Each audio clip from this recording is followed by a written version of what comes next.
Hello, today I have a pleasure to meet with Professor Ligia Castaldi, Professor of Law from Ave Maria School of Law in Naples, Florida. Professor Castaldi is our visiting professor. She spent here 18 days. She had some lectures for our LLM students. She had some meetings with our staff, and today, at the finishing of her stay, I have a pleasure to have an interview, a special interview with our guests. So, Ligia, thank you very much for coming. Thank you very much for your stay. I have some questions to you. Firstly, I'd like to ask you about your feelings after your lectures with our students. As I said, you had 30 hours of lectures at our LLM postgraduate course. And what do you think about our students, about their engagement? How do you feel after your classes? Well, first of all, thank you so much for inviting me to this beautiful city of Warsaw. And every time I come, I discover something new. So thank you so much. Thank you for inviting me to Collegium Intermarium. This was the first time that I taught here, that I came here, and that I got to know exactly, the school. I didn't meet many professors. I wasn't lucky enough for that. But I did meet the LLM students. And my impression was very favorable. They were all professionals, working professionals, so they're not the traditional student, they're older. Nevertheless, they're very committed, I think, to their studies. Because they're more mature, they are also, paying for it, although they told me that it was a very affordable program. But still, they said, they're committed to learning and to participating. I felt that a lot of them also chose this program at Collegium Intermarium because they agree with the institutional mission of Collegium Intermarium, which is to provide a classical, liberal arts education that will promote certain values, right, traditional values, and that will allow freedom of expression. So many of them mentioned that as one of the main reasons. And to come to Intermarium, into that LM program, they said, we know we can freely express ourselves there, and we can say things that we probably wouldn't be allowed to say in other universities, or we could be punished to say, in other universities. So we know that the professors will be tolerant of some ideas and they will engage in dialogue. So I think the students I met had a really good impression of the Collegium. I think they purposely chose the Collegium and the LLM. There were people from other countries. There were students in Italy, Austria, and more countries. Romania, right?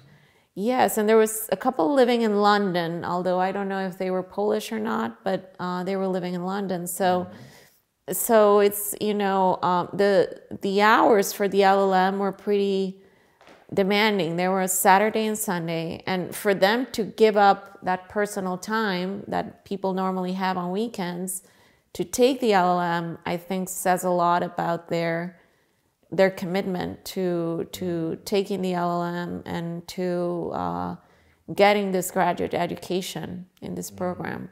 Okay, thank you. Glad to hear your opinion.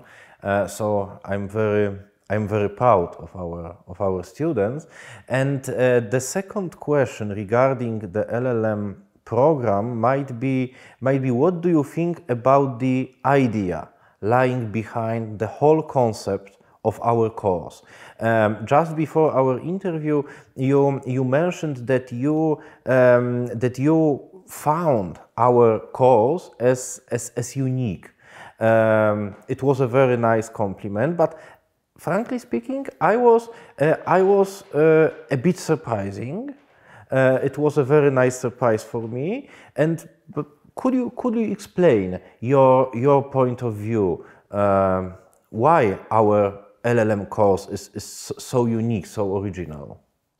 Well, I know of a lot of LM programs in human rights. I even took myself one that allowed for concentration in human rights. And, you know, those are the, and now all of the human rights programs are usually in international human rights and humanitarian law. And that's all they're limited to. They sell a lot, I think, because of course, who doesn't want to protect human rights? But sometimes I think they're kind of one-sided. They tend to be politically influenced, ideologically influenced as well. They promote a lot of activism rather than professional work.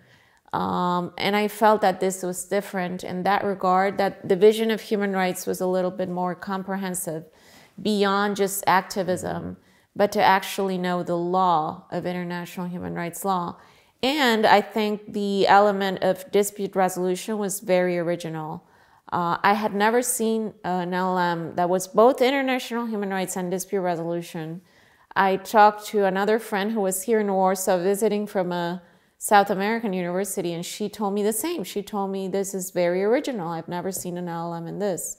And I think it's very important, first of all, because dispute resolution is the future, or at least considered in some countries, like in America, it's considered the future of the law in general, right? So this is where things are going now, avoiding litigation, finding other ways of resolving disputes rather than taking governments to court, right? And fighting drawn out, expensive battles that will have a human cost on the client and on the government. So I think this is very good to have in human rights law because a lot of disputes can be solved that way through alternative dispute settlement rather than court action or mere activism that doesn't lead anywhere and provides no relief for the victims. So I think combining these two is very unique. I don't know of any other programs, so I think this is of special value to your students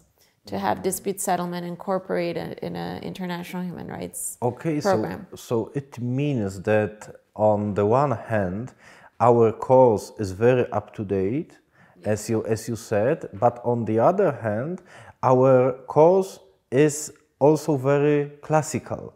Because the course is devoted to classical idea of human rights. I think that this combination, you know, classical and modern combination of these classical and modern elements was a good choice, and this is a success. And classical education, you have mentioned earlier that classical liberal arts are important for Collegium Intermarium. That's true. Classical education is a core of our mission, in fact. But I'm aware that the notion of classical education, you know, it's not very well defined. You know, there's a lot of different definition trying to define this term. And I'd like to ask you what classical education means to you. That's interesting.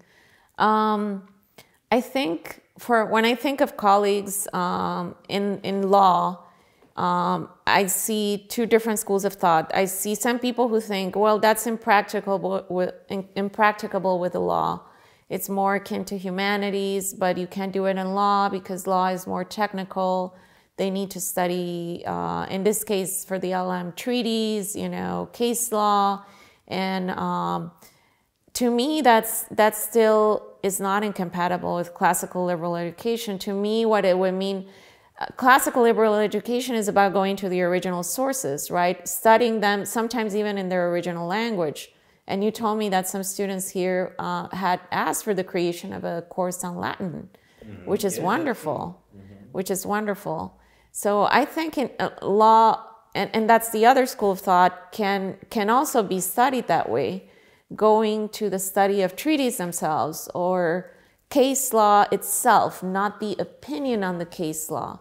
which is the way that unfortunately it's usually studied. Unfortunately, law students will usually study a textbook that's been written by professors or a professor that has a particular ideological bent and that will read a case on from a particular political perspective, and that really I think affects education, and that really changes the students' perspective. Students take in whatever the professor gives them. So I think using original sources, reading treaties, reading cases, both concurring opinions, dissenting opinions, is a way to implement classical liberal education in the area of law. Another way that I know some law professors think of it in law is using the Socratic method. Although I wasn't able to do that here, I wasn't brave enough to do that here, because I don't know how European students would react to it. But in the United States, it's frequently used in law schools that are more traditional. So the Socratic method is basically looking at cases or legal problems where the professor uses the inductive method. All that he or she does is ask questions that by analogy would contain the answer, but students come up with the answer themselves. So a classic Socratic method is hard to do, and not a lot of law professors do it. Because the generation of students, the modern generation of students, want to be given the answers right away. And in a way, and professors say they want to be spoon-fed, the answers. And so it's hard to do. But I think what I did when I taught at this LLM was a different version of the Socratic method, which is calling them about the cases, asking them to describe the case holding, the case reasoning, to make them think a little bit about that. But it was not the strict version of the Socratic method. That could be a conscious decision that you can make, though, as dean. You could make it a requirement if you thought that this was a good idea. It's not practiced in European universities, so students would have to be told, and explained how this works. But if it's done correctly, it can also be strengthen a classical education model, I think. Yes, I agree with you, and you are absolutely right. And of course, I will think about introducing the Socratic method at our Faculty of Law. It's a very good idea, I have to confess. And what do you, and as for your stay here in Poland, your stay was mainly devoted to make an evaluation of Collegium Intermarium. I know you have already sent us the final version of the evaluation. We are very grateful for that. Thank you very much. And during your stay, you had some opportunities to observe our activity in many fields. So, what could you recommend us? In your opinion, what we should improve? Feel free to indicate some disadvantages of Collegium Intermarium as well. We'd like to know the whole your opinion, and we are open for all advices. And if something doesn't work here, feel free to indicate it and recommend and suggest us a solution, maybe. I was very impressed by the activities you hold here. Like that, I attended a conference on Polish reparations against Germany, and I think just the boldness of those ideas and just how innovative they are, they're ideas that you won't find anywhere else. you know, and the excellent panels. I mean, every member of the panel was excellent and very knowledgeable. I think some of my students didn't know about that conference, so maybe some better communication so that all students could have attended. And I don't know if it was just them or it wasn't communicated. I'm not sure. But I think that would be maybe a suggestion. But I'm really impressed by your conferences. I think you have high-level presenters, and they're on really innovative, cutting-edge topics that I don't think any other schools probably are covering right now. And they should be more well-known internationally. So I think one of my suggestions would be to post a lot of this on YouTube, and promote your channel, maybe make your channel a little bit more, I don't know what technical ways there are, I'm sorry, to make the channel get more subscribers, because I don't think you have many. I subscribe, but I didn't see that there were many subscribers. So I think the technology could be used to your advantage so that the rest of the world can see what you're doing, and at least, you know, the rest of Central Europe can see what you're doing. There was English translation at that event, so that could also go into the video for international audiences. So I think it needs to be more known internationally. At the same time, I know it's a young institution, right? Only 2 years old. So it's hard, right, for such a new institution. But you need to start making your work known so that you will attract, I think, more students too, and more quality professors coming to teach here. And yeah, so that would be my suggestion, to maybe spice up your YouTube channel a little more, and show the work that you're doing. Ordo Juris is doing a really good job at that with their YouTube channel. So maybe they can help you improve your YouTube channel as well. Okay, thank you. We'll think about it. It's an important, especially nowadays when social media and internet plays such a huge role. So yes, we have to be aware of all current circumstances, online circumstances, and we'll think about it, of course. And as for your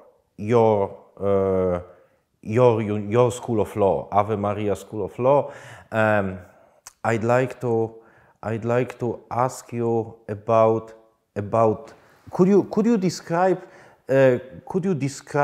your School of Law?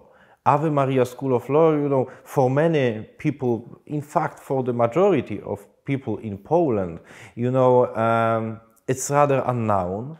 So if you could say something about School of Law, about your history, about your mission, about your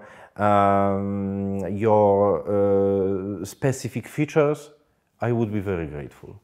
So Ave Maria School of Law is a small Catholic school in Southwest Florida. It's only about 25 years old, so it's also relatively young. Its mission is similar to that of Intermarium, not in providing classical liberal education, although I think that's the mission for the college. But for the law school, it is to provide an education faithful to the magisterium of the Catholic Church, and also rooted in the natural law tradition. So those are the main elements. So we have, I think, compatible goals. So it's a relatively young institution. It doesn't work perfectly. It has also many things that could improve. But I think the school has managed to position itself as the most conservative school in the country. In the Princeton Review categorized it that way. So I think that's a good thing, in the sense, not conservative necessarily politically right-wing, but conservative morally, and also politically, to the extent that politics promote those ideas, right? I don't think the school necessarily takes position on every single conservative topic, but we allow conservative speakers, we allow for conservative ideas and groups, student groups to be formed on campus, which is something that can't be said of not even every Catholic law school in the country. So we certainly we present both sides of the issue in many of the courses that we teach, and also from a Catholic perspective. So I think that's what makes the school unique. And it's a small school like this one, but I think that's not necessarily a bad thing.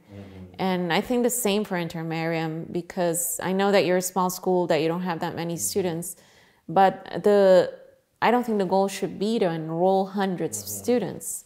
I mean, that would give you more revenue in an easy way through tuition, but it's better to have a small core of students who are committed to this type of education and then do the fundraising otherwise, than depend on tuition like many other private universities do, and just accept anybody, you know, and to have large classes and to have that as your main objective.